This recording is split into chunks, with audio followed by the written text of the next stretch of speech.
Запахи – одни из важнейших источников информации и эмоций для человека. Это, в первую очередь, воспоминания и ассоциации, которые влияют на эмоциональное состояние и настроение человека.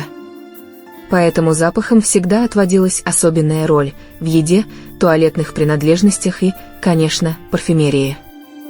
Парфюмерия – это искусство, создавать которое невозможно было бы без серьезных знаний в области химии. Конечно, изначально аромат рождается в голове у парфюмера.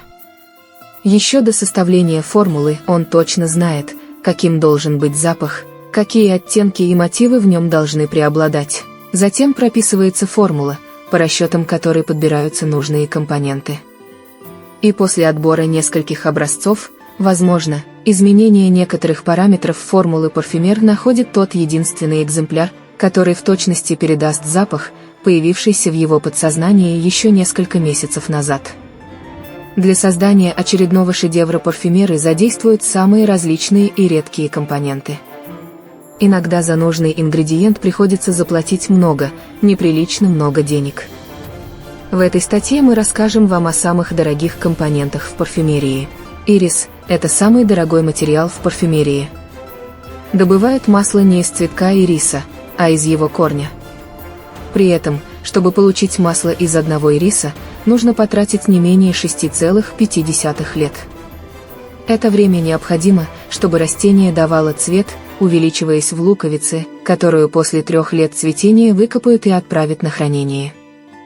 Данный этап занимает еще 3-го года, в течение которых луковица будет высыхать и по капле давать свое масло. Стоит отметить, что в мире насчитывается около 300 видов ириса, но только сорта Пеллидер и Флорентина являются самыми ценными в парфюмерии. Серая амбра – это вещество, образовывается в пищеварительном тракте кашалота, от которого он избавляется естественным путем. Свежая амбра имеет очень неприятный специфический запах и никогда не используется в парфюмерии. Но, плавая в море несколько десятков, а иногда и сотен лет, взаимодействуя при этом с воздухом, водой и солнечными лучами, вещество обретает необычный запах, который можно охарактеризовать как солоноватый, морской, минеральный. Шафран является самой дорогой специей в мире. Высокая стоимость объясняется сложностью сбора. Тычинки шафрана собирают вручную, не срывая при этом сам цветок. Собранное сырье просушивают, затем производят помол, который отправляется на дистиллят. Для получения 1 килограмма готового сырья мастерам необходимо обработать более 2000 цветков. Ут или агар – это дикорастущее дерево, которое практически не имеет запаха. После заражения особенным видом грибка дерево вырабатывает ароматную смолу, которая борется с болезнью и защищает древесину. Существуют специальные плантации, где выращивают деревья, а позже намеренно заражают их грибком, чтобы получить смолу удового дерева. К слову, для производства масла требуется довольно много сырья.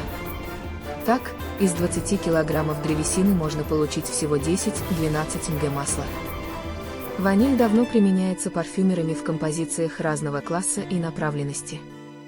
При этом, мастера предпочитают использовать ваниль, которую выращивают на Коморских островах, Мадагаскаре и острове Реюньон.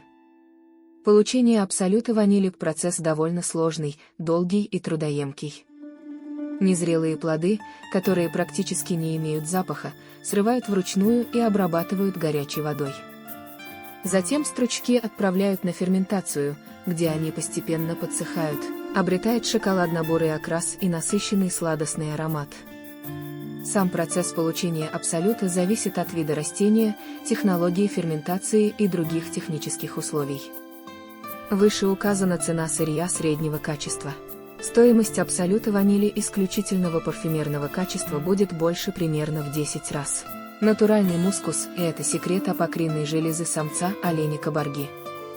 Ранее для добычи мускуса оленя приходилось убить. Позже мастера начали использовать более гуманный способ, при котором животное усыпляли и добывали нужный секрет, не причинив ему вреда. Однако существует очень мало подтверждений, что такой способ действительно используется, и олени кабарги при этом не страдают. Поэтому с 1975 года использование натурального мускуса является незаконным. Вместо него парфюмеры применяют синтетический материал. Главная особенность такого компонента в том, что он придает аромату необыкновенной чувственности и притягательности. Также мускус является великолепным фиксатором других нот, что делает парфюм более стойким.